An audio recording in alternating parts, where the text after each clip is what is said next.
Hey everyone, this is Pete, and welcome back to Evercade A to Z, a series of short playthroughs of the games on Blaze's Evercade retro gaming system. Today's game is Tanglewood, which is part of cartridge number 11 on the system, which includes Xenocrisis and Tanglewood, and was also probably one of the most high-profile releases on the system. Tanglewood was originally a 2018 release from Big Evil Corp, originally for Sega Mega Drive with an emulated version released for home computers, and now the Evercade version on cartridge 11. There's supposedly also a Dreamcast version in the works as well, but don't think we've heard anything on that for a little while. The game is programmed in 68,000 assembly language using original Sega techniques and tools from the early 90s. Creator Matt Phillips was quoted in an interview with Retro Gamer as saying that he was fond of the simplicity of programming for older machines. It's a bare metal experience, and the machine does exactly what you tell it to with few surprises, a novelty that's been lost to modern languages, compilers, device drivers and other abstraction layers. Now, there's a side effect to all that, of course, which is the fact that the use of Mega Drive specific tools and assembly language means that the game is not easily portable. Ports for other platforms such as the Super NES, which is pretty widely requested, would require pretty much completely reprogramming the game. And the game has been well regarded by those who have played it, but it sometimes feels a bit at risk of being overshadowed by Xenocrisis, the other game on this cartridge, so I wanted to highlight this one first. So, let's go play Tanglewood. Okay, here we are with Tanglewood. And before we go any further, I'd just like to apologise if the sound quality on my voice is any worse this week, because just before I started recording today, my mic stand broke. So I'm having to record this on the tie clip mic I use for the intro sequences to these videos. So I try not to rustle around too much, but yeah, until the new mic stand I've ordered comes along, sorry, I guess. Hopefully this doesn't sound too bad. This is also probably a good opportunity to say if you enjoy what I do here, either here on YouTube or on Moe Gamer, then you can support my work on Patreon, patreon.com/Pete Davison, or there's some alternative ways to donate through moegamer.net/donate. So stop by either of those places if you want to help out and help me buy some equipment that isn't shit. So anyway, on that note, let's play Tanglewood.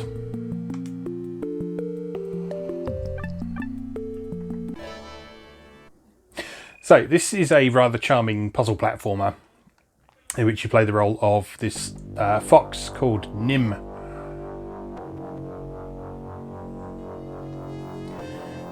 And it's all very sort of abstract and leave it up to your own interpretation and that sort of thing. But it's, unlike a lot of games that go hardcore on the sort of art game angle, there's some solid gameplay in here as well as it trying to sort of be fancy and artistic.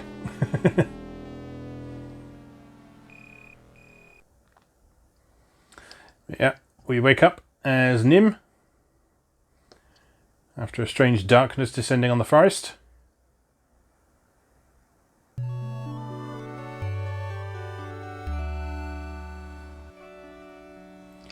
And we can begin our explorations. I'm going to remember what the controls are. There we are. So in this game, you're basically just trying to make it from one end of each stage to another. But the process of doing that normally involves solving some puzzles. And those puzzles might involve manipulating objects. They might involve using elements of the environment to get to different places. It varies quite a bit from level to level. There is, I don't know if you call it combat, there are enemies in this game.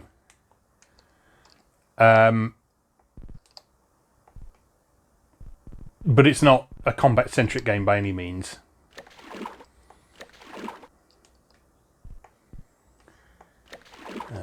Got to remember what to do. I did play this a little while back when I wrote about it, but it's been a little while since I last played it, so you're going to have to bear with me while I remember what to do.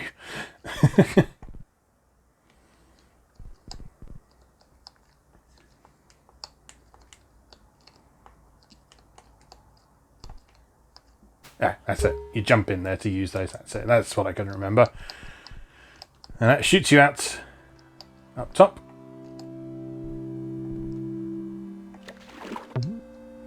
We got a bit of music starting. I like the music in this. It's got a nice sort of... I don't know if it actually is responsive to what's going on, but it's very similar to the sort of abstract soundtracks that there are in games like No Man's Sky is a good example. It sort of procedurally generates its music based on the environments and all sorts of other things. It's got that feel to it, so it's not like super tuneful or anything like that, but it is cool. All right, this thing here, I forget the name of it, but we can push it around. And rather nicely, the game is designed in such a way that you can't push it somewhere that it is going to mess you up. So you see that little rock there, that means we can't push him any further, so that means he must go the other way. So we'll roll him down this way.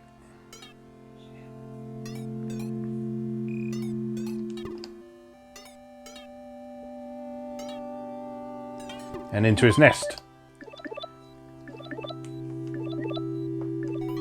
And that means we can then pick up his ability. Which, in the case of the yellow ones, is to float. Whee!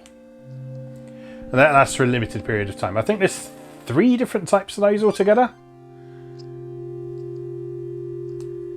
And as you might expect, they become absolutely critical to solving puzzles as you progress through the game.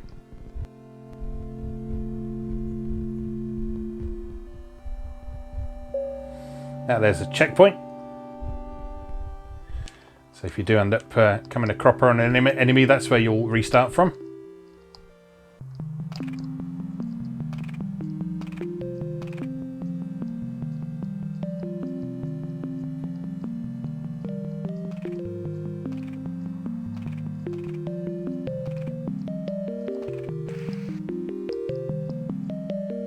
And that thing actually kills you if you get too close. So he tries to tempt you over there. And then when he's lured you over to his end point, he will eat you, which is not very nice. Alright, another one of these dudes to push.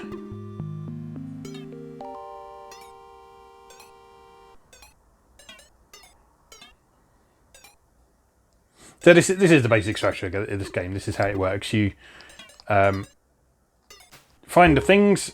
You find out where they're supposed to go, you push them where they're supposed to go, and that will help you progress further through the level in most cases. So it's a pretty simple and straightforward structure, but the real highlight of this is the clever level design. And the way that those fairly straightforward mechanics are used very effectively to provide a variety of different challenges. So I haven't beaten this or anything like that, but last time I played it, I did get a reasonable distance through it. So I'm not going to take you too far through it today, because this is the kind of game that you should really sort of experience for yourself and enjoy. But yeah, I'll show you a couple of levels at the very least, depending on how long we take. And speaking of which, that's the end of the first stage. So the sun's now setting.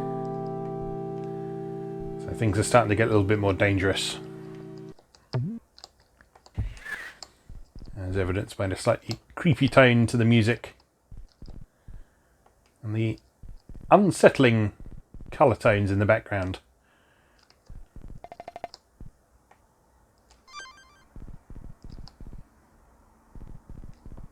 Those little things are fireflies, by the way, so you can check how many you've got on this level and in the whole game on the pause screen here. And there's a level password as well, so if you want to pick up from where you left off, you can do that. Or if you're playing on the Evercade like we are here, you can also just save your state as well and pick up where you left off. But I've always been a bit of a purist. Even when I'm playing emulated games, I prefer to play them in the way they were when they were originally released, or how the developer originally intended them, I guess. Or how they designed them, I should say. As I said in the intro, one of the interesting and remarkable things about this game is that they treated it as if they were developing it in the 90s. So all of the techniques and limitations that were placed on developers in the 90s, they followed all those to a T. So that included things like sort of restricting the save system to passwords and that sort of thing. Obviously, battery backup was a thing, but that often made the cartridges more expensive. And so for games like this, where there weren't sort of lots of complex stats and things to save, a lot of developers tended to go for a password system because that kept costs of the cartridges down. And the password would have the same effect. Plus, that also sort of encouraged a certain degree of community spirit, I guess you'd call it as well, where people would exchange passwords, and you'd find passwords in video game magazines at the time. There was always like a hints and tips section in magazines in the 80s and 90s, where you'd find level passwords and that sort of thing.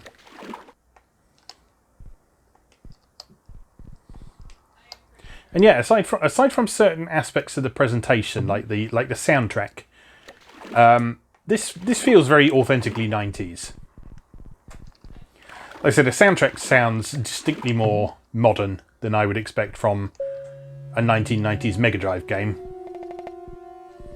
because this sort of abstract, procedurally generated sounding music really became a thing in the last 5 or 10 years or so, I guess. Trying to think of the first time I heard it. There's definitely been a few indie games. Okay, these things are your kind of main antagonists, I guess. There are other enemies, but these are the ones that will cause you the most problems, and dealing with them is typically a major puzzle for the stage they appear on. So in this case, it's a pretty simple one. All we have to do, lure him over here, and then drop a big fat rock on his head. And then everything's fine. But in later stages, dealing with them becomes a little more tricky. It often usually still concludes with dropping a big rock on their head, but actually getting the rock into position to drop it onto their head is sometimes a little bit more challenging, and sometimes involves the use of the little creatures.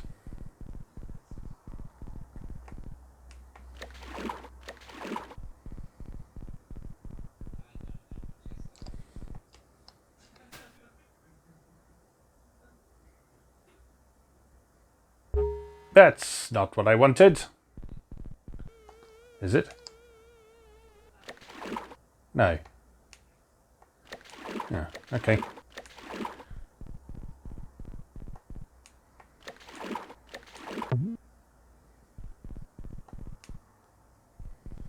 Yeah, I like this game a lot. It's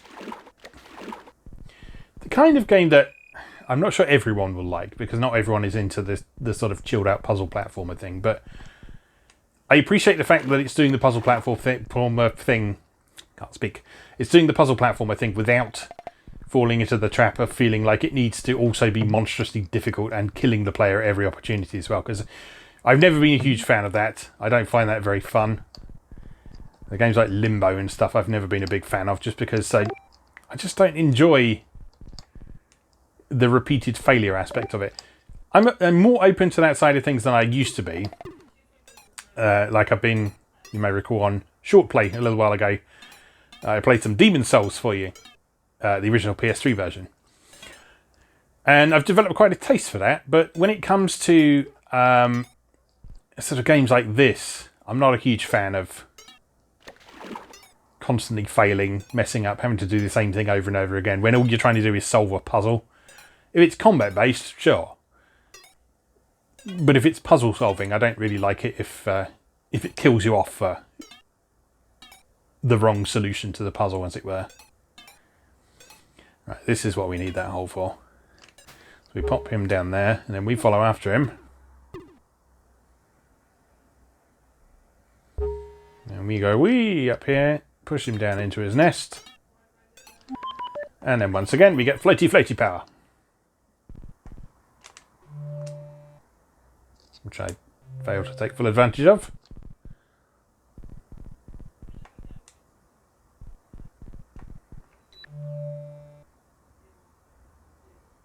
Clearly made a mess of that, haven't I?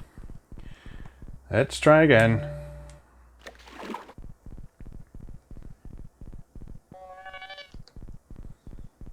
You see, there's no pressure on you on this. You're not being timed or anything.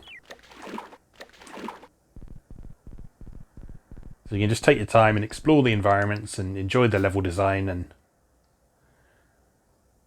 all that sort of thing. It's just a very nice, very friendly sort of game. Alright, float. Using the correct button this time. Floaty, floaty, floaty. Floaty, floaty, floaty. Yes.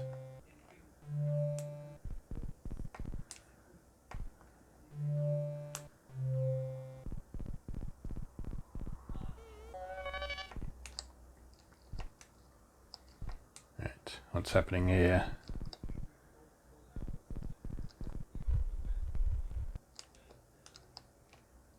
Don't know. Can't push that any further. Oh, I see. See, this game's full of little moments like that where you're just like, I don't know what to do. Oh, I get it now. Marvellous. Right, let me hop on there. Hop up there. Sleepy things. These ones that are asleep you can't interact with. They're just hanging out.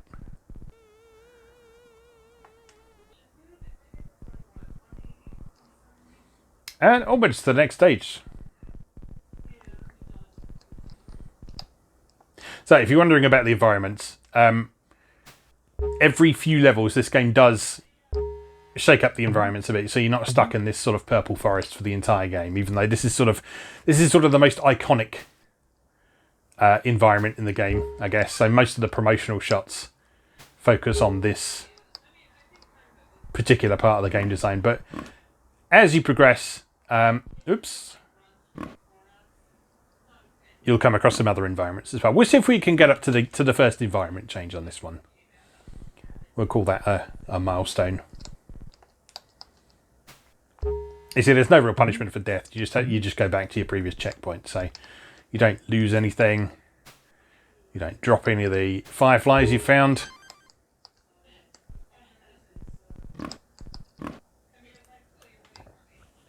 Excuse me.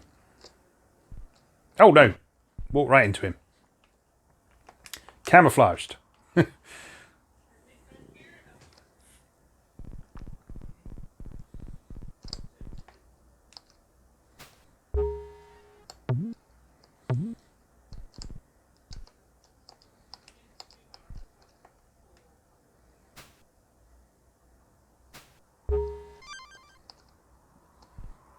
But yeah, it's interesting to see this packs in alongside Xenocrisis on the Evercade release. Xenocrisis, it feels very much like the sort of big ticket item on that cartridge. It's the one that everyone's heard of, the one that everyone wants to play, and that sort of thing. And I'm just a bit worried that people will pass this by because it's not sort of as big a name as Xenocrisis is, and that would be a real shame if so, because this is a really lovely game. I think part of the reason it's not quite as well known is that it hasn't had as wide a release as Xenocrisis has. So Xenocrisis has had native ports to various platforms, including Switch and PC, whereas this has its original Mega Drive release, and then it also has a release for Windows, Mac OS X, and sorry, it's just Mac OS now, isn't it? It has a release for Windows, Mac OS, and Linux. But all that is an emulator packed with the Mega Drive ROM, so it's not a native port or anything like that. And I mean, by the very nature of the Evercade, this isn't a native port either. This is just a Mega Drive version, but I mean, that's the whole point of the Evercade. So, right, the green power-up. I think this lets you stop time, if I remember rightly. Yes, it does. Oops, and I'm dead. So when you stop time, you can pass safely through those enemies, I think.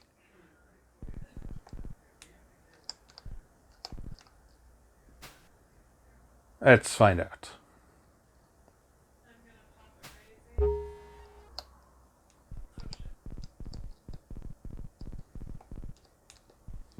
Yeah, just a minimal use of sound in this is really nice. So it knows that you don't necessarily need to have music all the time in order to create a sense of atmosphere.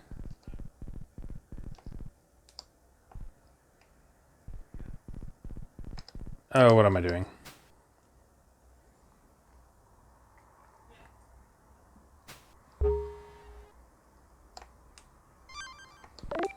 Ah, there you are. Right.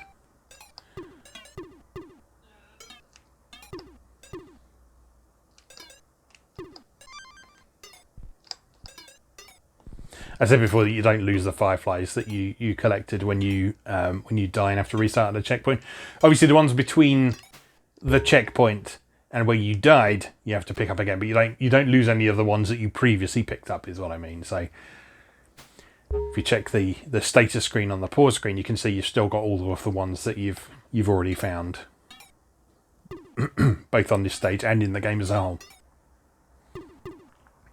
Not 100% sure what they do in the grand scheme of things. Maybe there's like a true ending if you get all of them or something. So right, so we have to hold that down to stop time, and that also makes us invincible. And we can pop up here.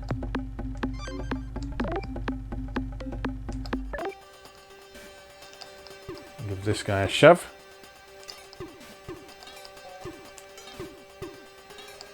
Also got a convenient rock here to get rid of him. And then push Chappie there and get him back home.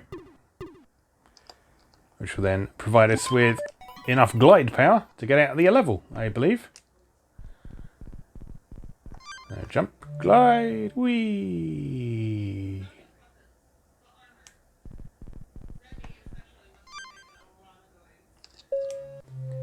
There's the checkpoint. And there's the end of the level. Very nice. So onto the fourth stage now.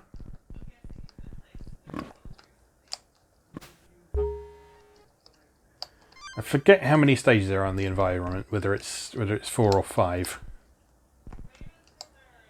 But as you can see, each of the levels are relatively short. There's usually sort of one major challenge to overcome in that stage.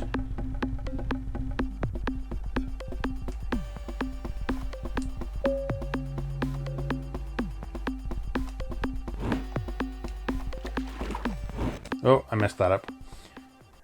That's obviously not what you're supposed to do.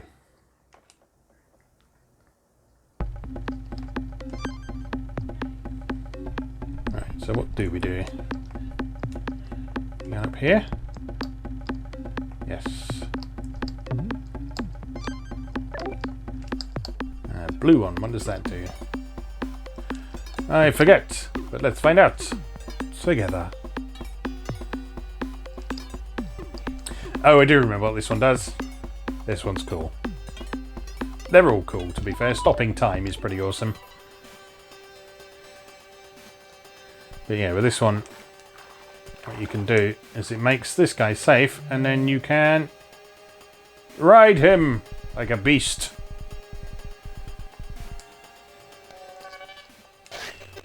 Whoops. I was supposed to jump over that.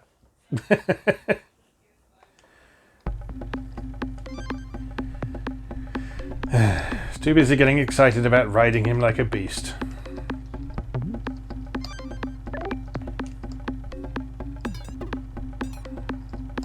Well, let's do it all over again then.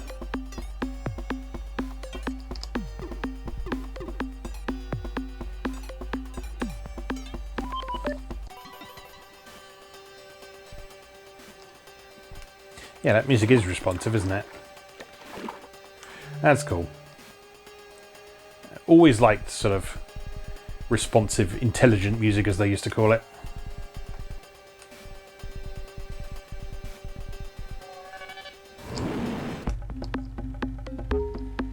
Fond memories of the old LucasArts games and their iMuse system.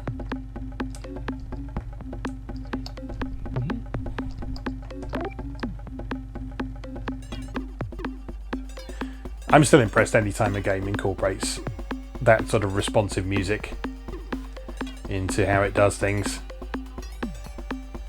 Even today. In fact, I'm even more impressed today because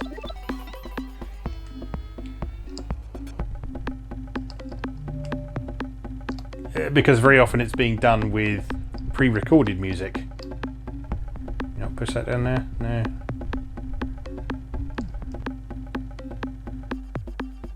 We just go past it. Okay, that's fine. Oh, that's where the rock goes. We're going to run out of time juice.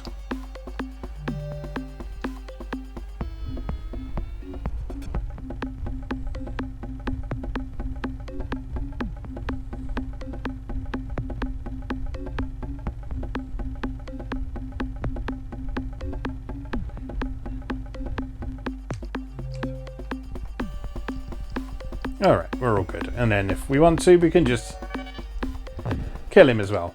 Unnecessary, don't need to do that, but you can.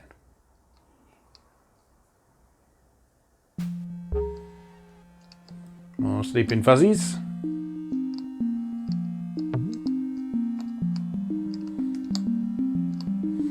I forget their actual name. They do have a proper name.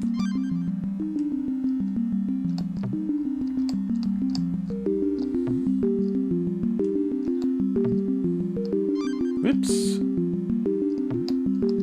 It's like Sonic the Hedgehog.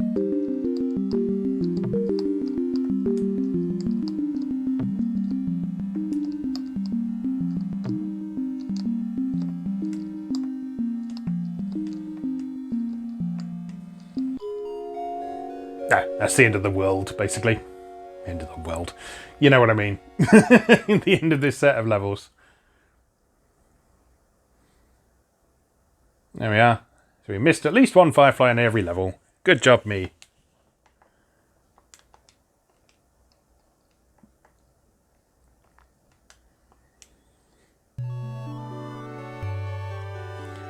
Okay, so we then move on to the next stage. So we'll just play through this one and then we'll call it a day there. So that will give you an idea of what Tanglewood is all about. Another one of these buggers. Screw you! I'm not falling for your tricks.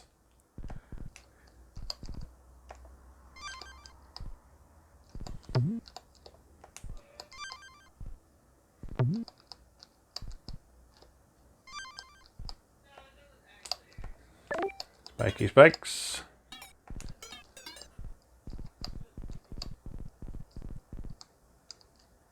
That's where that needs to end up then.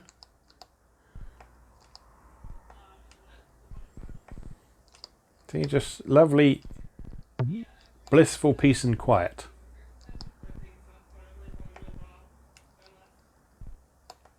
That was wrong. Not always desirable, but it's always certainly very striking when it comes across, particularly in a 16-bit game, because a lot of 16-bit games are just deliberately noisy to really provide that sort of arcade feel. But this isn't trying to be arcadey. This is, although this was developed with proper sort of 90s development techniques and tools, it's not an arcade game. It's designed very much like a 21st century game, which is really cool. It's a nice sort of blend of old and new.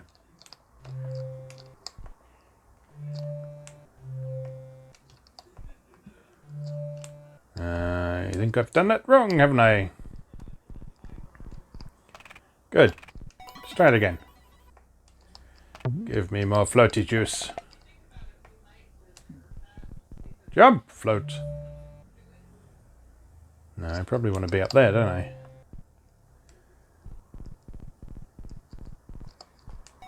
I've done this level before, but only once.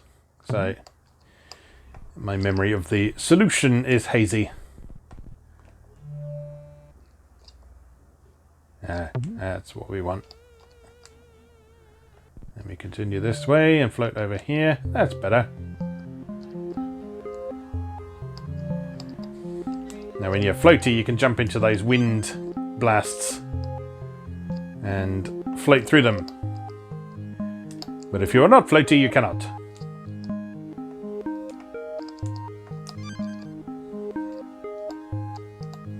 So I think I need to get floaty again. And actually carry that all the way across to where that is, which isn't actually that far. It just feels like quite a long way.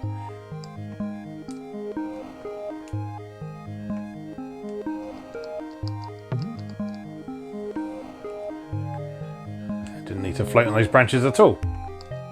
There we go. Up we go. And checkpoint!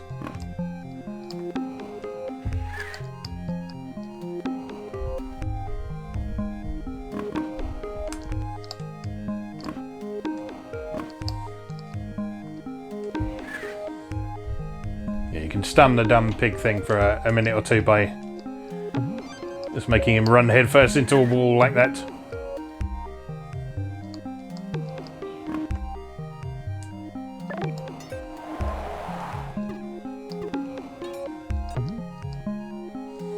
Where do you think you're going, Fluffball?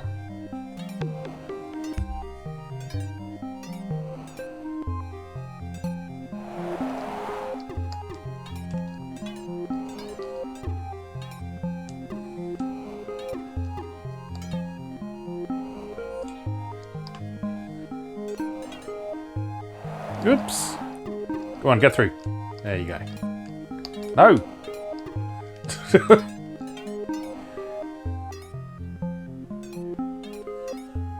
Push, push, push, push, push, push, push. Lovely. Now get... No! Oh, that's irritating.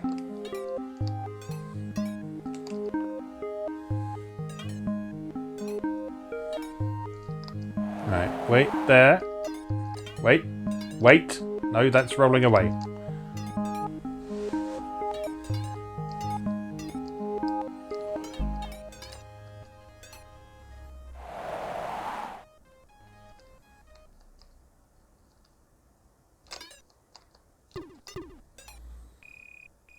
There we go, that should do it. Much better.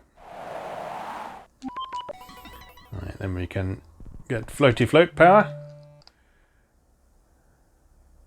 Float gracefully up to there.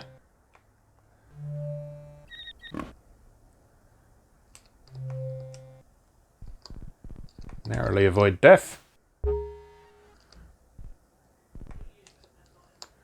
Got a bit of a headwind going on now.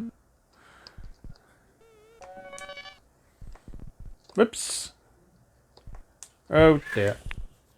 Landed right on his spiky bits.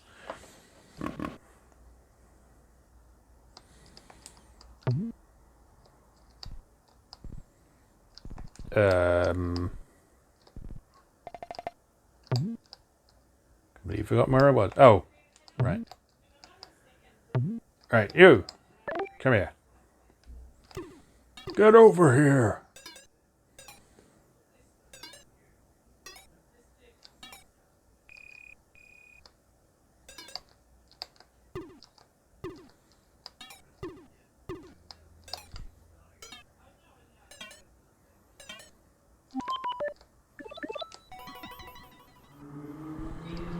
Floating fox power.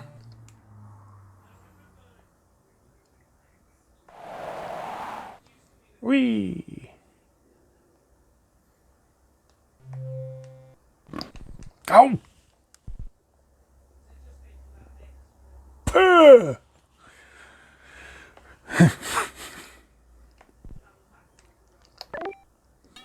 Right, try again. Do it correctly this time.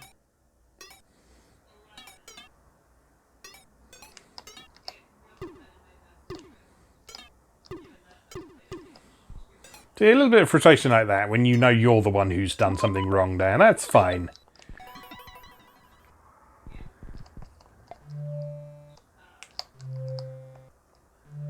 When I say limbo can fuck off.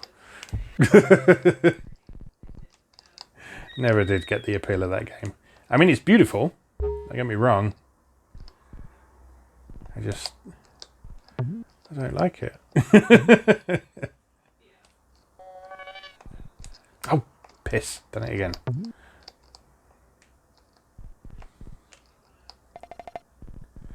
Ah, hooray, we made it. Alright, so you get the idea. That is Tanglewood. And that will then proceed to take you through a series of more levels as you attempt to guide Nim to wherever it is they're going and save the forest from the encroaching darkness or whatever they're up to. Anyway, this is a really nice game for the Evercade. The double pack Xeno Crisis and Tanglewood on the Evercade is a really lovely pair of games. It's the cartridge with sort of the fewest games in one place on the Evercade, but those two games really are absolutely premium quality, as well as both being quite new still. So definitely well worth your time, and at only 15 quid, you can't really complain too much, can you? Especially because you get a lovely cartridge for it. Anyway, we'll leave that there for today. As always, thank you very much for watching, and I'll see you again next time.